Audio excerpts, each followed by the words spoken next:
Hello again, everyone. This is Chris Scher, and this is Jonathan Monfiletto. He is our Skinny Atlas Journal editor, and he is filling in for Robert Harding, who is away from the newsroom this week. Jonathan? Which is kind of funny, because actually I filled in for you just Yes. a couple of weeks ago. So I guess I'm just the designated fill-in guy. You are the second stringer, you might say. I mean, you were kind of like the Jay Leno to our Johnny Carson when Okay. Johnny Carson I like it. was away, which was a lot back in the '80s. Jay Leno was the number one guy to fill in. So, but anyways, we're not going to talk about Johnny Carson. Hi-oh. We're going to talk about sports here. And Jonathan is a NASCAR guy by trade. That's his favorite sport. But we're going to brush on two topics. We're going to broaden my sports experience. Yes. I guess.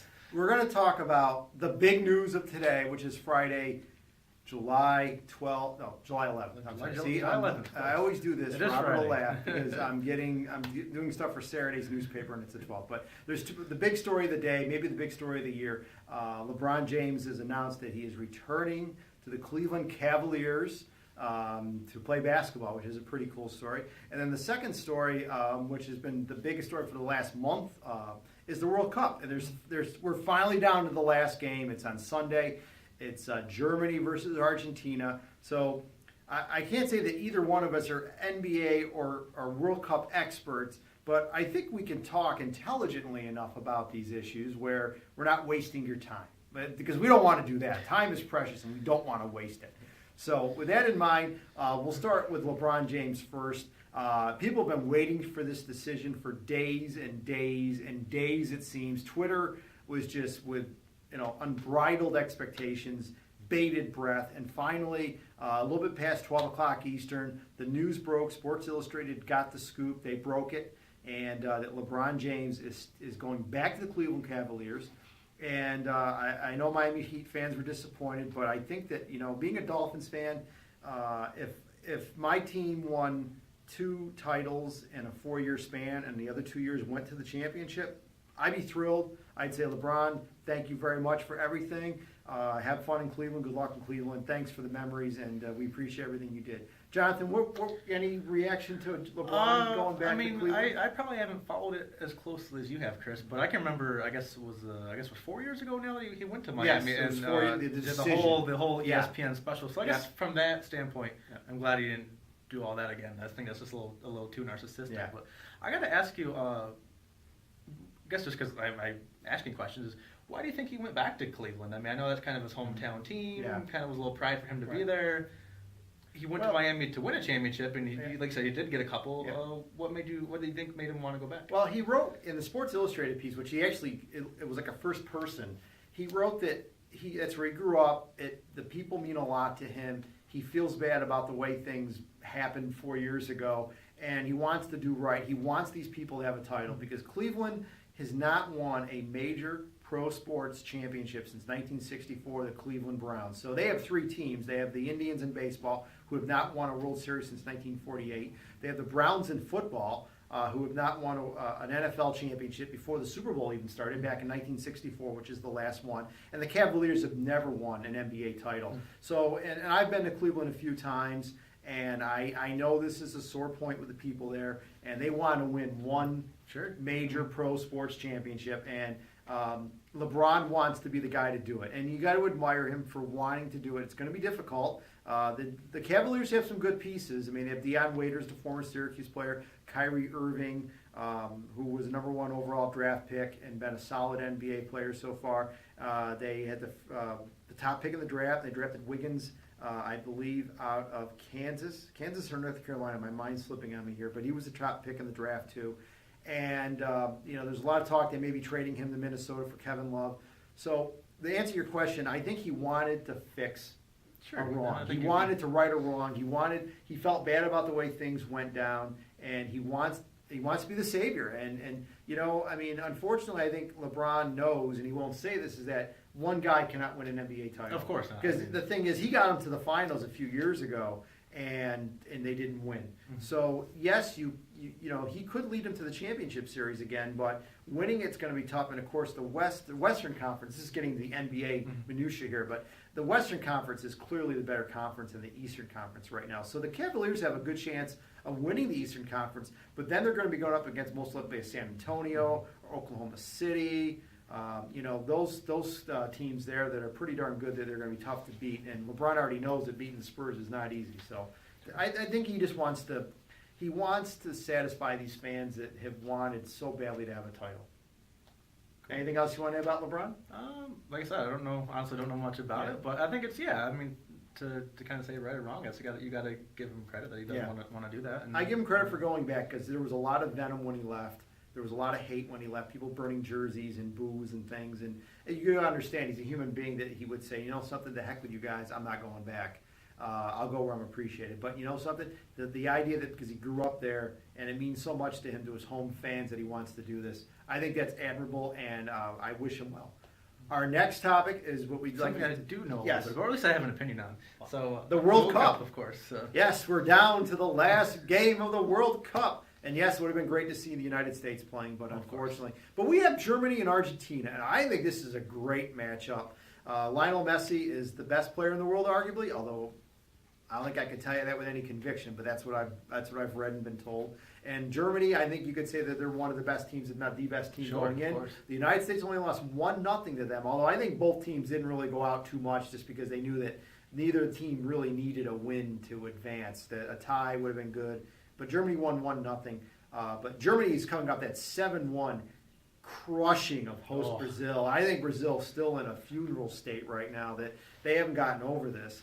I'm not going to pick a winner. I mean, Germany, I think, would be the favorite, and you would, if you're going to pick a winner, maybe you go with Germany. But I mean, Argentina, I think if you get to this far, and soccer being a game of where a small mistake could hurt you really bad, I think either team could win easily. I don't think it's going to be a 7-1 game. I think it'll be close. I think it'd be great to have it go to the shootout again. Yeah, well, I think I mean, look at the Super Bowl, or you always want like a 7-game World Series.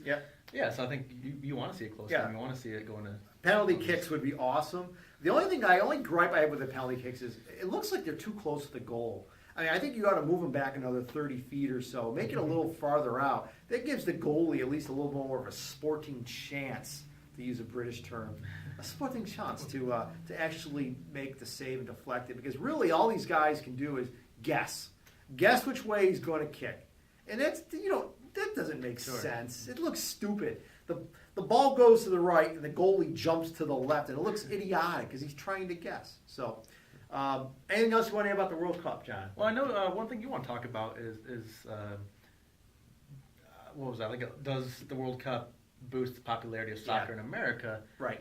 And I would say, as I kind of told you yesterday, I would say not necessarily. And that's because, like we were talking about yesterday, I think the World Cup, obviously it's a big sporting event. Right. But I think, like the Olympics, it's a huge national pride thing, too. I mean, I think people are interested in soccer when the World Cup comes on because they want to cheer on America. Otherwise, soccer, I mean, sure, it's a great sport, and a lot of people do enjoy it, but not necessarily one of the biggest sports in America. Biggest sport in the world, I'm sure. But oh, absolutely. And soccer has gotten more popular in the United States, and Robert and I discussed this a little bit. We kind of had some fun with it. But soccer, I will begrudgingly admit, soccer has increased, I think, a lot in popularity in the United States. The fact that they're airing British Premier League games on live American TV, and they're actually getting a rating. I mean, it's not like it's crickets. I mean, there's actually a couple million people watching these games. So it's obvious that soccer is increasing in popularity in the United States. It's taking time. I think it's been 20 years since the World Cup was held in the United States in 1994. And, I think we're seeing the seeds of that blooming.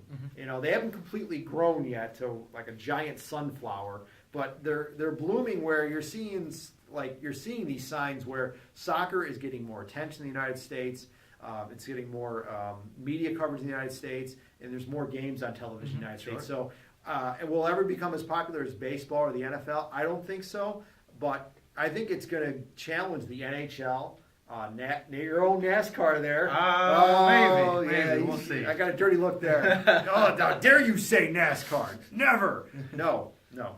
But I think it is increasing in popularity, and I will watch the World Cup. I doubt I'm going to get up early on Saturday mornings to watch Premier League games. I'm not going to start rooting for Manchester United or Chelsea, or Barcelona FC, or Real Madrid compared to the fake Madrid. Sorry, Robert, I had to make a sound joke there. But again, it's becoming more popular. I tip my cap. It's happening, I think it's great, because it is another choice for sports fans to have. And, in another 4 years, we'll see what happens. I really think if the United States ever made a run to the title game or won the title, then I think that would really even be a bigger boost for soccer in the U.S., but we'll see. Like I said, I think that kind of goes back to national pride. Yes. I watch the World Cup. I don't watch soccer any other time nearby. I do watch the World Cup. Yep. And like I said, like the Olympics too. I mean, when else do you really watch competitive swimming or figure skating? I mean, some people do. Or gymnastics. A lot of people do. Yes. But I think more people tune in because it is a pride thing. Yep. Yeah, and the other thing is, MLS, which is the American Professional Soccer League, and there's other professional soccer leagues in this country. Like, I know that there's a team in Rochester, the Rhinos, that plays, but they're in one of the minor leagues, I guess, of American soccer. But MLS is the big, league in America. And if they could ever be competitive on the levels of the Premier League and some of the other European leagues with talent and the quality of the games, I think then you start talking about soccer really taking hold in this country, because then it's not just a World Cup, it's an actual professional league. So I think we're many, many years away from that, if ever happening. So you want to wrap it up, Jonathan? I guess we want to keep this video short today. We're keeping it short. So I guess I would say see you next week, but I'm actually, actually won't be in the office. He's walking down the aisle, folks. He's getting married. I am. 3 weeks from tomorrow. I'll tell you, man. I love being married. I love my wife and everything, but, it's just like, I'm just joking. Getting married is the right thing to do. If you got the right one, it is the greatest thing in the world, and I wish Jonathan nothing but the best, him and his fiancée. And they're going to have a wonderful wedding, I hope, and a great honeymoon, and a wonderful life together. It's a special time in your life, and enjoy it while the moment lasts. And best of luck to you, Jonathan. I'm really happy for you. Thank you. Wish you nothing but the best. And she watches NASCAR with me and the Green Bay Packers. Then so she must be a great one. Then she's a keeper. Then. You're a keeper. No, I'm just kidding. No. Robert will be back next week. I guess I'll be back too. And we'll pick up where we left off. And again, we want to thank Jonathan for stepping in and filling in for Robert and doing a great job of it. And Robert, I'd be hearing footsteps here, man. We might have a permanent replacement here, but nah, we couldn't do that to you. No, we'll have Jonathan. I'll be a guy. Jonathan is our permanent fill-in host. Like I said, I can be the second string. Yeah. Yep. So with that in mind, we'll see you next week, folks. And thanks for watching. Thanks for watching.